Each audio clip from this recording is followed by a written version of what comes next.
नमस्कार मंडळी, कसे आहात? मजेत ना? तर तुमचं माझ्या आज यूट्यूब चॅनलवर खूप खूप खूप मनापासून स्वागत आहे. तुमचा आजचा दिवस आणि येणारे प्रत्येक दिवस खूप छान जावो आणि तुमच्या मनातल्या सगळ्या इच्छा पूर्ण हो. आज आहे अक्षय तृतीया आणि आज अक्षय तृतीयानिमित्त तुम्हाला तुमच्या कुटुंबांना भरपूर शुभेच्छा माझ्याकडून.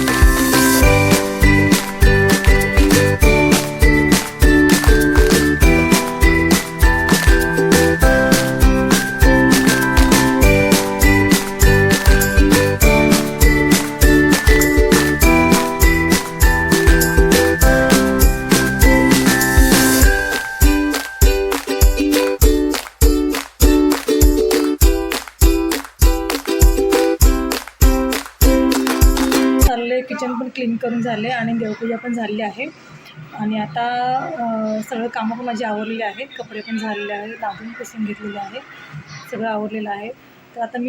तर आज अक्षय तृतीया आहे, त्यामुळे आज पुरणपोळ्या करणार आहे आणि मी आता पुरणपोळीला डाळ घालणार आहे. तर आता इथे मी पाव किलो चणा डाळ घेतली आहे.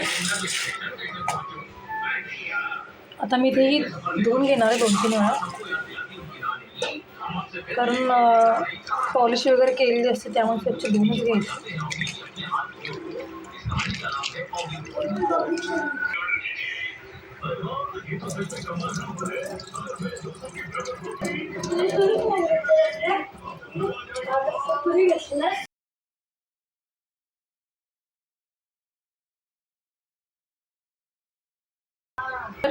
दोन वेळा डाळ स्वच्छ धुवून घेतली. आता यामध्ये थोडं तेल घालायचं,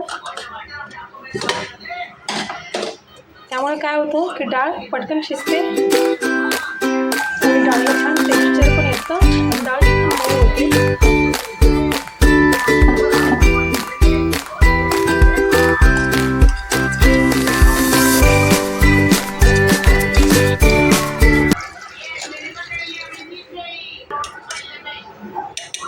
तर आता ही डाळ मी कुकरला लावून घेणार आहे. 2 ते 3 शिट्या काढून घ्यायचे. आपल्याला डाळ पूर्ण शिजवायची नाही आहे, अर्धी कच्ची शिजवायची आहे, कारण नंतर आपण ती भांड्यामध्ये पुन्हा शिजवणार आहोत, कारण आपल्याला त्यासाठी कटाची आमटी करायची असते, म्हणून आपल्याला ते पाणी काढण्यासाठी आपण परत शिजवून घेणार आहोत. म्हणून डाळ अर्धी कच्चीच शिजवायची आहे, पूर्ण शिजवून घ्यायची नाही आहे.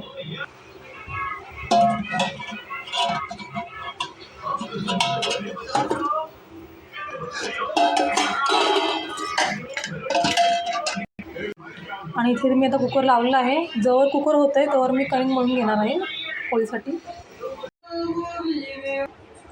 तर इथे मी कणिक मळून घेतले. यामध्ये 3 भाग आपल्याला गव्हाचं पीठ मी घेतलं आहे आणि 1 भाग मैदा घेतला आहे, थोडीशी हळद आणि मीठ थोडं चवीनुसार आणि मळून घेतलेलं आहे. थोडंसं सैलसरच मळून घेतलेलं आहे.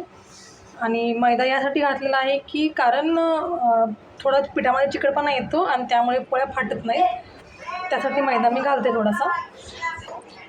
आणि कुकर पण झालेला आहे. तर आता कुकर थंड होईपर्यंत आपल्याला कटाच्या आमटीसाठी जे मला, तर इथे डाळ शिजवून झाली आहे, कुकरमधून काढून घेतले डाळ. अशी अर्धी कच्ची शिजवायची आहे. अर्धी कच्ची का शिजवायची आहे, कारण आपल्याला कटाची आमटी करायची आहे, त्यासाठी आपल्याला पूर्ण अर्क जो आहे डाळीचा तो पूर्ण पाण्यामध्ये उतरला पाहिजे, त्यामुळे आपण अर्धी कच्ची शिजवून घेणार आहोत. पूर्ण पण शिजवू शकतो आपण पाण्यामध्ये, पण पूर्ण शिजेपर्यंत खूप वेळ लागतो आणि मग त्याच्यामुळे मग गॅस पण वाया जातो आपला जास्त, म्हणून आपण कुकरला आधी लावून अर्धी कच्ची शिजवून घेतली की पटकन शिजते डाळ. आता इथे मी पाणी ठेवलेलं आहे गॅसवर उकळण्यासाठी. पाणी उकळलं की त्यामध्ये डाळ घालणार आहोत आपण ही. आता इथे मी डाळ शिजायला टाकली आहे. छान मऊसूत होईपर्यंत डाळ शिजवून घ्यायची. डाळ पूर्णपणे मऊसूत शिजली. आता ह्यातलं पाणी जे आहे ते गाळून घ्यायचं आहे. यातलं पाणी मी पूर्णपणे गाळून काढलं आहे. आता ही डाळ आहे त्यामध्ये आपण गूळ घालून घेऊया. डाळीतलं पाणी मी पूर्णपणे गाळून घेतलं आहे. आता इथे डाळीमध्ये गूळ घालून घेणार आहे मी. इथे हा पाव किलो गूळ घेतला आहे. पाव किलो डाळीला पाव किलो गूळ घालणार आहे मी. जर जास्त कमी गोड हवं असेल तर थोडासा कमी यातला करू शकता. तर आता पुरणामध्ये घालायला हे मी बडीशोप आणि वेलदोडे गरम करण्याची पावडर करून घेतली आहे. तर याच्यामध्ये सुंठ पण घालते मी, पण सुंठ आता माझ्याकडे नाही आहे. दही पावडर मी पुरणामध्ये घालणार आहे. आता इथे गूळ पूर्ण विरघळला आहे. आता हे पुरण मी वाटून घेणार आहे. तर आता पुरण वाटून झाले. आता पोळ्या करायला घेते मी. कधी पण मी पोळपाटला कपडा बांधून घेते, म्हणजे काय होतं की पोळी चिटकत नाही आणि पटपट लाटता येते.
श्रीला पोळी खूप आवडते, तर त्याला आता पोळी हवी झाली आहे.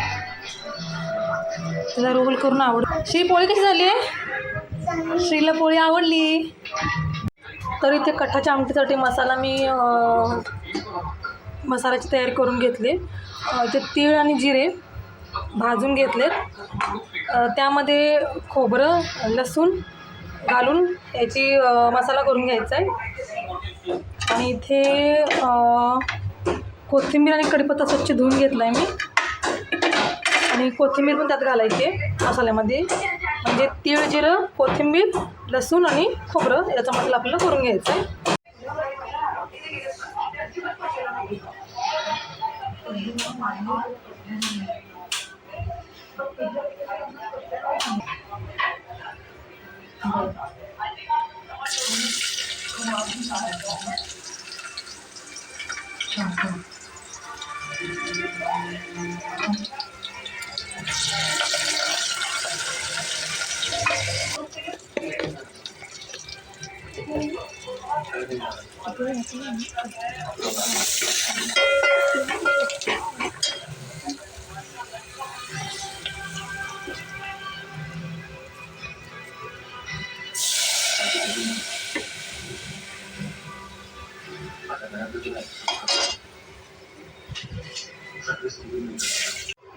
तर आता कटाची आमटी पण तयार झाली आहे आणि पोळ्या पण तयार झाल्यात. श्री बघा काय म्हणतोय.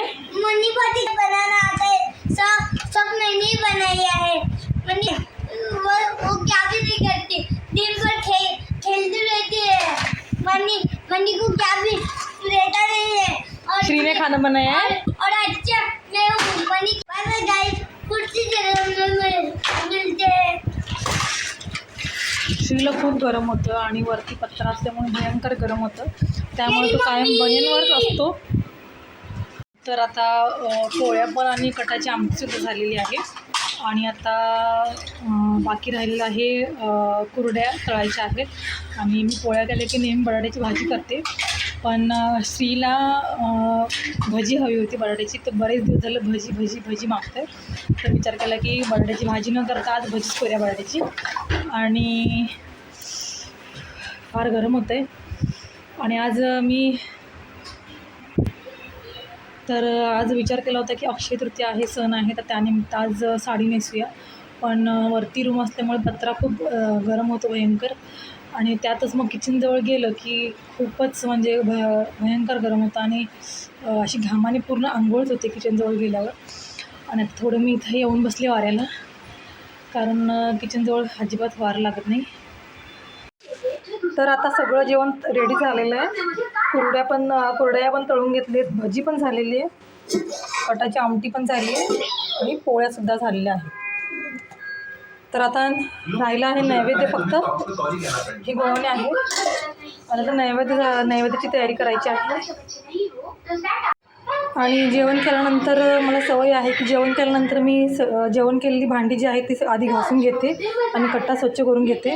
म्हणजे कसं होतं की नंतर मग जेवण झाल्यानंतर मग जी पुन्हा जेवलेली भांडी ती आणि माता जेवणाची दोन्ही मग भरपूर पडतात, त्यामुळे मी जेवण झालं की ते आधी घासून घेते.